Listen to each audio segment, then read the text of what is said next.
ఒకటి అదే విధంగా రైతు బంధు పెట్టారు. కానీ ఇచ్చిన హామీలు ఇంటికో ఉద్యోగం కానీ అదే విధంగా 3 ఎకరాల భూమి కానీ ఇచ్చిండ్రా?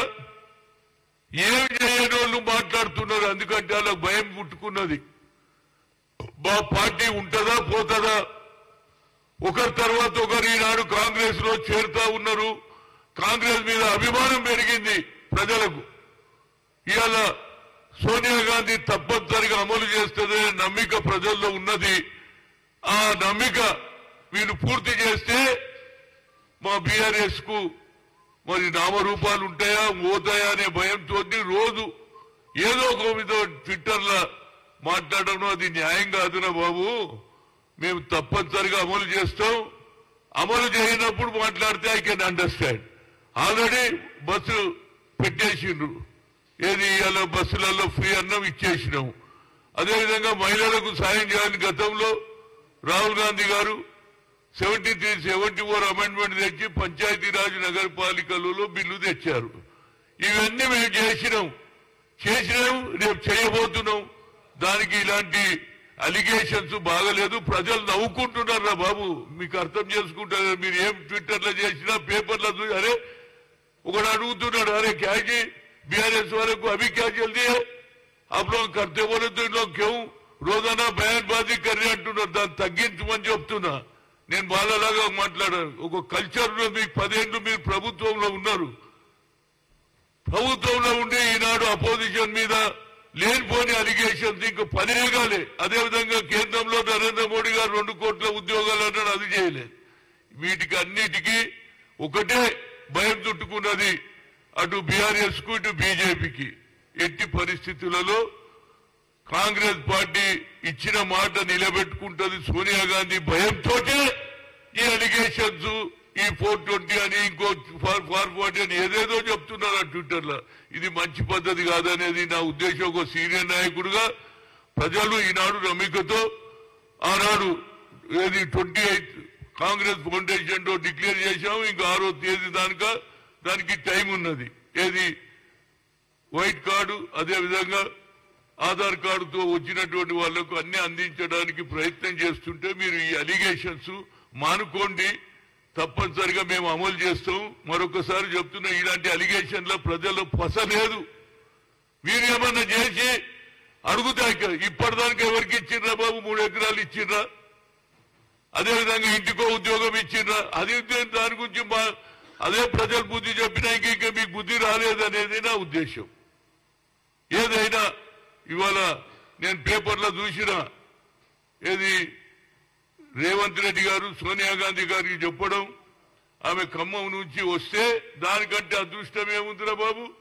నేను అనుకున్న పోటీ చేయాలని ఆ అమ్మనే వచ్చిన తర్వాత ప్రతి మండలం ఆమె నిలబడతానికి వస్తా అంటే అందరికంటే ముందు నేను ముందుండి అన్ని నియోజకవర్గాలలో తిరుగుతా. ఎందుకంటే నేను మొదలే ఆలోచన చేసి నుండి ఆనాడు ఖమ్మంలో రాహుల్ గాంధీ గారు రాజీవ్ గాంధీ గారు 2 సార్లు వచ్చాడు. ఆనాడు ఎన్టీ రామారావు ముఖ్యమంత్రి, వెంకటరావు పిసిసి ప్రెసిడెంట్. ఫ్లడ్స్ వచ్చినప్పుడు వచ్చారు.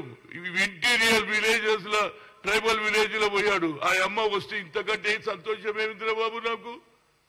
ఇంటింటికి తిరుగుతా హైయెస్ట్ మెజార్టీతో సామాజిక న్యాయం చేసే తల్లి వస్తున్నది. ఇందాక నాడు కొత్తగూడెంలో మొదలు పెట్టారు తెలంగాణ ఉద్యమం. మా బతుకు తెరువుకు అన్యాయం జరుగుతుంది, అక్కడికే వస్తుందంటే అంతకంటే అదృష్టం ఏముందిరా బాబు. సామాజిక న్యాయం వస్తుంది, బడుగు బలైన వర్గాలకు న్యాయం అవుతుంది. ఆమె వచ్చి ఇక్కడ పోటీ చేస్తే అన్ని నియోజకవర్గాలు తెలంగాణలో ఉన్నటువంటి 17 నియోజకవర్గాలలో ఆమె ప్రభావం ఉంటుంది. నేను తప్పనిసరిగా ఆమెను ఇంటింటికి తిరిగి ఆమెను గెలిపించడానికి సాయశక్తుల గతంలో నాకున్నటువంటి ఇందిరాగాంధీ పరిచయం కానీ రాజీవ్ గాంధీ ఇవాళ సాక్షాత్తు సోనియా గాంధీ గారు రాజీవ్ గాంధీ గారి సతీమణిగా ఇందిరాగాంధీ కోడలుగా వస్తుంటే నేను తప్పనిసరిగా స్వాగతించడం కాదు. రేపు 21 తారీఖు తర్వాత నా Rajiv Gandhi international cricket tournament 21కి అయిపోతుంది. 25 నుంచి ప్రతి నియోజకవర్గంలో తిరుగుతా.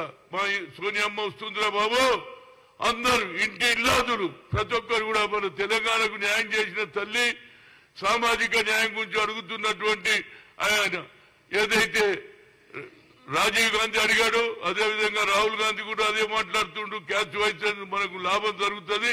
ఇలాంటి ఆలోచన నిజంగా కూడా రేవంత్ రెడ్డి గారు తీసుకున్న ఆలోచన మేమందరం సపోర్ట్ చేస్తున్నాం. ఆమె నిలబడతాంటే అంతకంటే అదృష్టం ఏమున్నదిరా బాబు. మేమందరం సంతోషంగా ఆమెకు స్వాగతిస్తాం. హయ్యెస్ట్ మెజార్టీతో గెలిపించడానికి శాయశక్తుల ఒక కాంగ్రెస్ అభిమానిగా, సోనియా ఇందిరాగాంధీ కుటుంబానికి అభిమానిగా గ్రామాలలో కూడా తిరిగి ప్రచారం చేస్తూ అప్పుడే ఖమ్మం జిల్లాలో పెద్ద ఎత్తున ఆనాడు 4-5 ఏళ్ల క్రితం మల్లికార్జున్ ఖర్గేని పిలిపించే రాజీవ్ గాంధీ స్టాచ్యూని ఇనాగ్రేషన్ చేశాను. కనుక తప్పనిసరిగా ఆమె వస్తే మేము స్వాగతిస్తామని మీ ద్వారా చెప్తున్నాం. తప్పనిసరిగా హయ్యెస్ట్ మెజార్టీతో గెలిపించి అన్ని పార్లమెంట్ సెగ్మెంట్ లో గెలవడానికి సోనియా గాంధీ ఎఫెక్ట్ తప్పనుకుంటది.